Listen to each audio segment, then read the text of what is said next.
Hi everyone, welcome back to our Ask the Vet video series. I'm Smart Packer Sarah and I'm here with staff veterinarian and medical director Dr. Lydia Gray. And as usual, we are back to answer your questions. The questions were submitted by viewers like you and then voted on by our fans on social media and our blog. And if you want to check old episodes and see what else we've been getting up to with Ask the Vet blogs, there's some pretty good stuff in there. You can check that out all on the blog as well. If you have submitted a question and we answered it on a previous video and you haven't gotten your gift certificate yet, don't hesitate to email customercare@smartpack.com and we'll help you out with that.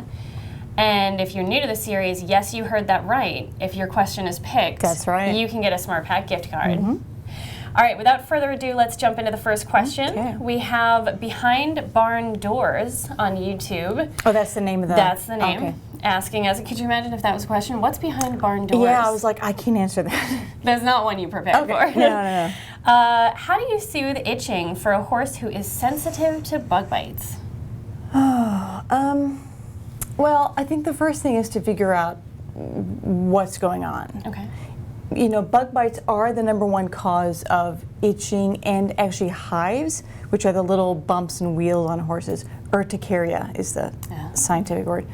So you got to figure out why that's going on first. But to relieve a horse's itchiness and to bring down the swelling, I'm a huge fan of cold hosing. Oh. It's very rarely is hosing ever a bad thing, and it feels, I mean, if you've done it yourself, you've got a bug bite or something, putting cold water on it or even ice feels really good. Fans feel good. If you find a topical that works, use it. There are some soothing shampoos and sprays. Some are prescription, so you need your vet to get involved, and always your vet should be involved in this. If your horse is having a reaction. Yeah. Some sprays, topicals, shampoos, conditioners you can buy over the counter. So if you find something that works, keep using it. I would say most of those you'll need to apply them and leave them on for a while. You don't apply them and immediately rinse. It might be 5, 10, 15 minutes for them to actually soak into the skin and have their effect. So those are the things I would use to relieve the itching, but I think the first step is to back up and find out, make sure you know why your horse is itching. When it's bug bites, I think we talked about it last time, to put a fly sheet on. I used the word leggings, which you said was very 1980s.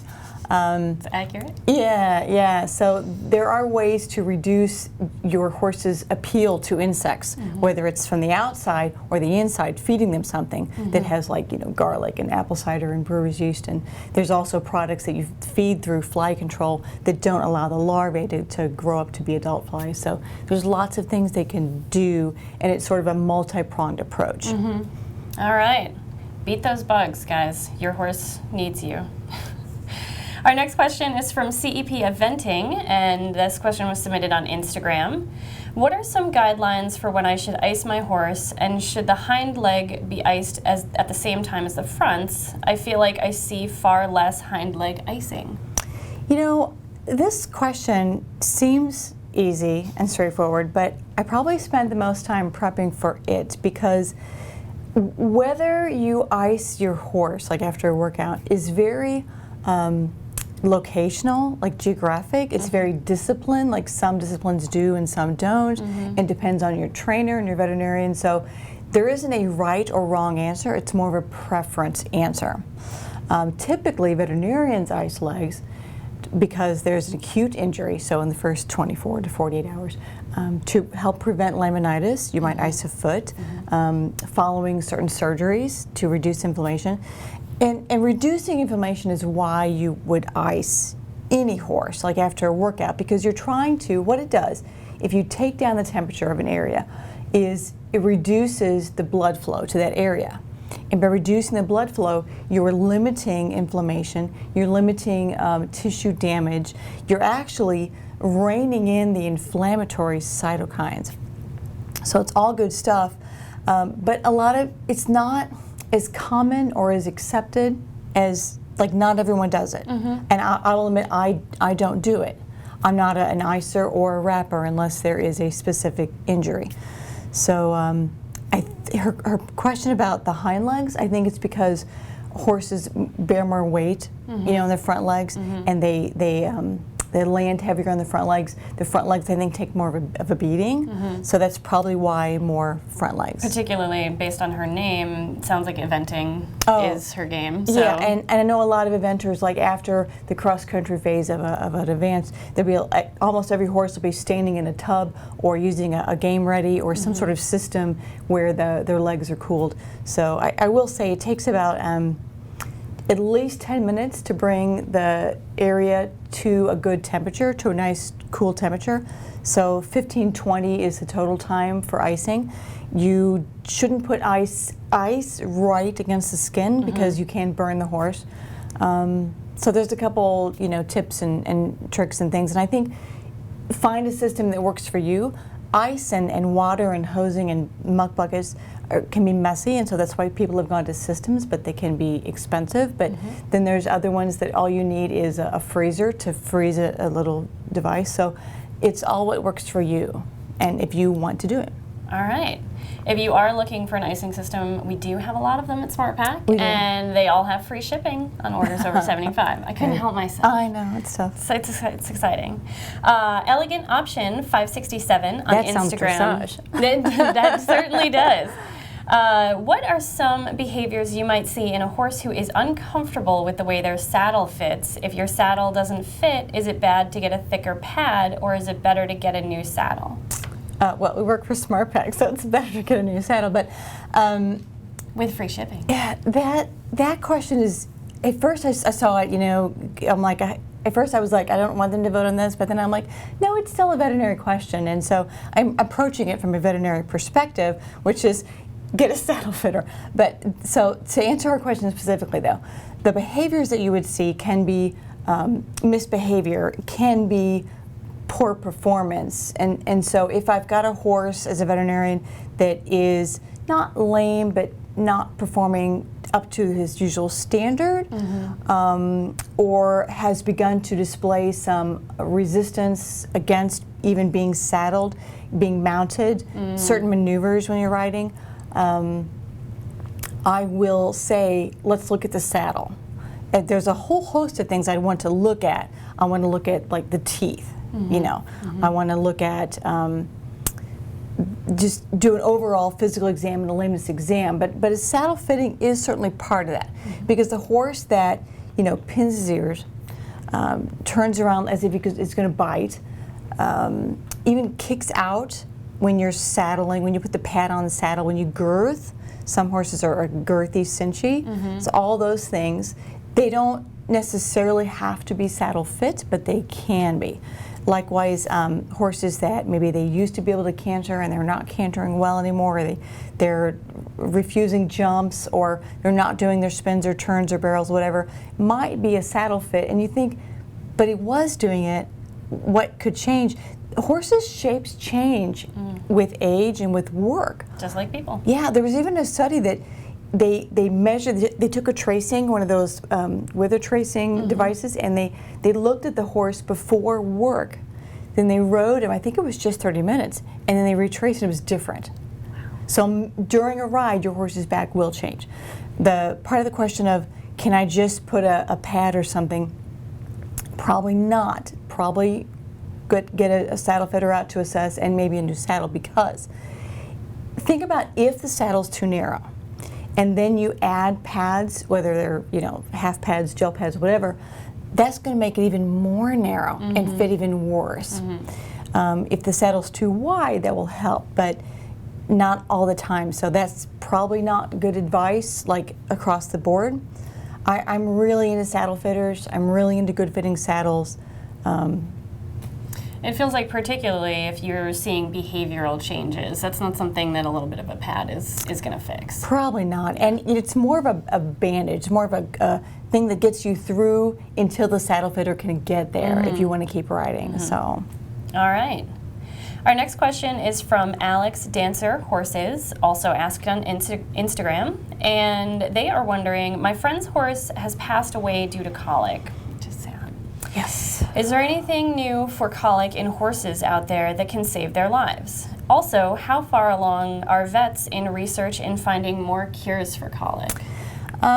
this is quite close to home, not just because of my own horse, but we run the Colic Care program. So we're constantly looking, seeking out the newest and best advances, the research in colic. And I went ahead and went online again, and I found a great site. So there's a lot of American veterinary schools that are doing research in this area. It's very active, it's getting funded. But there's a school in the UK, the University of Nottingham, School of Veterinary Medicine and Science. They have something called the colicstudy.com. You can actually go to and fill out a survey. And there's a button to click if you're a vet and a button to click if you're an owner. And they ask you questions, and they're trying to whittle down exactly what this person's asking. How can we not just prevent colic, but save horses' lives once they are colicking?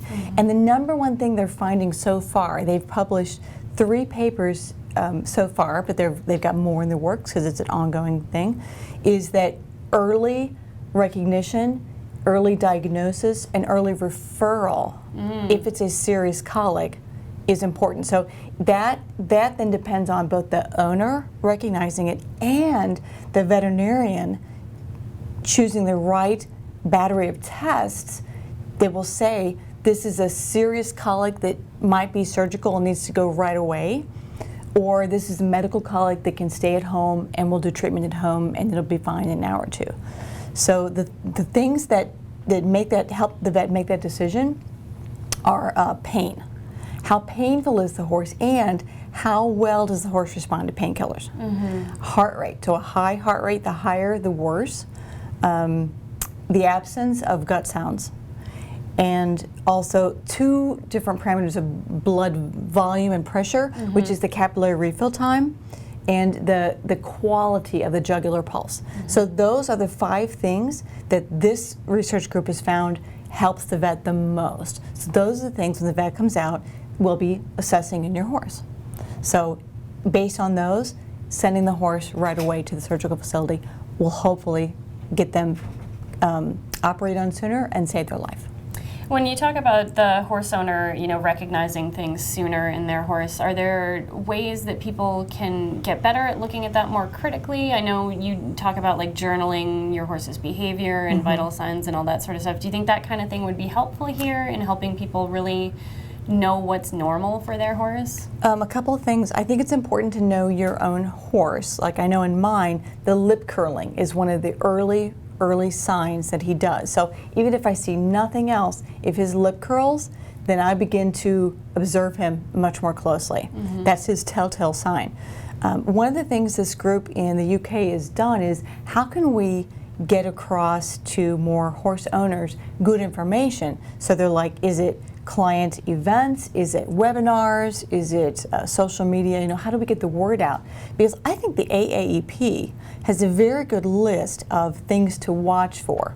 So it's the pawing, it's the rolling, it's the sweating, not eating, that long list that we've shown before, and we can send people to the website to see. Knowing all those, and then knowing which in that list your horse does. So it's those 2 things. Okay.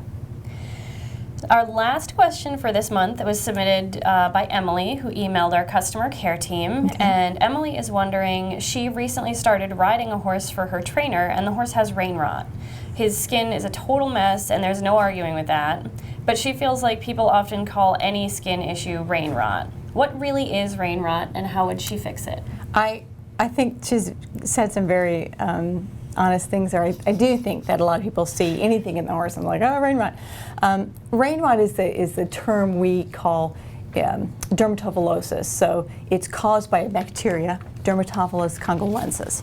And it's an opportunistic bacteria in that this bacteria lives on horses, lives on you, lives on me. It's everywhere, but what it's doing is it's waiting for a break in the skin to then It's waiting. And it's waiting for moisture. It really likes moisture. So in the winter, when horses grow a long coat, they can trap moisture under the coat, and it sets up the perfect environment for the bacteria under that skin to have a little heat, a little moisture, a little, maybe some not great nutrition, maybe some immune suppression. Cushing's horses, notorious for getting this, and then it breaks loose. And what it looks like is classic presentation is these paintbrush lesions.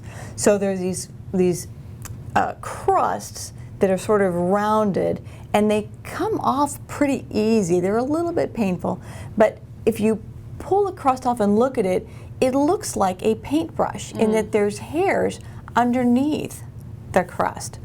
And a horse's back might have a lot of these. And so your veterinarian is your best person to tell you for sure it's rain rot, not some other skin condition, but to help you figure out the underlying problem, because you can treat it all you want, the current problem, but if you don't fix the underlying issue, it's just going to come back. So you've got to say, you know, maybe a blanket, a sheet to keep the wet off, maybe increasing the nutrition in the horse, maybe diagnosing and treating the Cushing's, whatever the horse needs. And then your veterinarian will also help you with the treatment of the current condition, which is usually a combination of, you know, removing the crusts and maybe some shampoo, maybe some topical, rarely antibiotics, because it's not a whole horse thing. It truly is just one area. So you have to work with your vet to figure out why your horse had to begin with, why does this horse have it, and then let's get rid of it. So it's not contagious, but you do, when you pull off those crusts, you don't just leave them on the ground, because they have high numbers of the bacteria. So you want to be careful with those, and it's probably a good idea not to share equipment of a horse that has that with other horses. So like a saddle pad would be a great thing. It's called a fomite. It's something where this inanimate object has the bacteria on it, and it's transitioned from one thing to another. That's a fomite. It's our word for the day. It feels like in like all of those movies that you see about like viruses and stuff, where it's like glowing, and you can imagine the saddle pad is like just thriving with the. Ugh. They're just waiting for the next victim. And is it fair to say that it's only the equipment that's in the affected area? Like if he has rain rot on his back and he's using boots, could somebody else use those boots and have no problem because it's not a whole horse thing, or would you say all the equipment? Just keep it for him. I would keep it just for him, because you wish things would glow. You wish when things had viruses and bacteria and other germs, they would glow. Because think of a brush. You might brush the horse everywhere, brush the legs, and then you put the boots on. So unless you're really good about, like, I've got a sick area brush and a well area brush, I would probably keep everything for that horse. I mean, halters, everything, yeah. Okay. It's a little bit like cooties. You have to be careful that way. Alrighty, so that was our 5 questions for this month. Thank you guys so much for keeping it so interesting for us. I learn every time, and we hope you guys do as well. We're going to be accepting questions starting right now for next month's video. So you can submit those on all our social media channels, Facebook, Instagram, Twitter, YouTube. You can email them to customer care. And you can use hashtag AskTheVetVideo so you make sure that we don't miss your question. We'll be taking questions until August 1st, so you have plenty of time to get those in. And if your question was answered in this video or previous videos, you win a SmartPak gift card. So we had 5 winners again this month, and you can claim your gift card with direct messages on YouTube. We'll direct message you guys. And if you can't find your DMs or you don't have a YouTube account, you can email our customer care team at customercare@smartpak.com, and we'll get you hooked up. Yep. And that's all we have for this month. Thank you guys again so much for participating, and have a great ride.